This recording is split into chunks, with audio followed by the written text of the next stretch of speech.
So the next tool we will focus here is cause and effect diagram. So we will put all the reasons in this cause and effect diagram that means our problem is unable to deliver the product on time, and we arrange these reasons under the method, machinery, people and material problems. This means these causes are actually amounting to this effect, and this is called cause and effect diagram. Cause and effect diagram are also known as fishbone diagram, YY diagram or Ishikawa diagram. This type of diagram breaks down the causes of the problem statement identified into discrete branches, helping to identify the main or root causes of the problems. It looks like a fish skeleton. So by putting all of these causes under this arrangement, we are driving, we can say y is equals to the function of x, and what is y is the effect, means it's an ultimate effect, and x1, x2, x3, x4, x5, x6, x7 and x8 are independent variables amounting the effect which is unable to deliver the product on time. Now the question is, which x has a greater impact on this y? So now we will plot a scatter diagram. A scatter diagram helps to show if there is a relationship between two variables. Two variables means x1, and x1 is order fulfillment time, and y is the effect.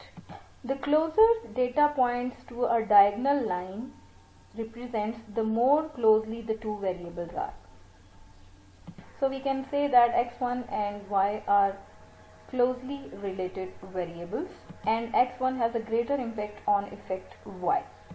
So we want to understand the order fulfillment process in a detailed way. So for this purpose we will draw the flow chart.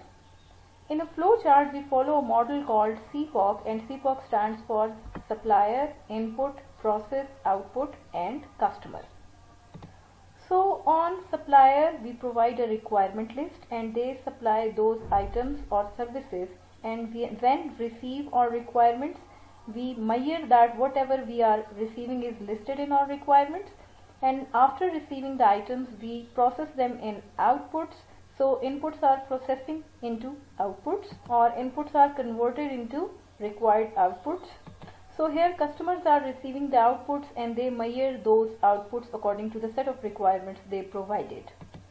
So we can say that supplier provides us inputs, and these inputs are converted into outputs, and these outputs are shipped to the customers.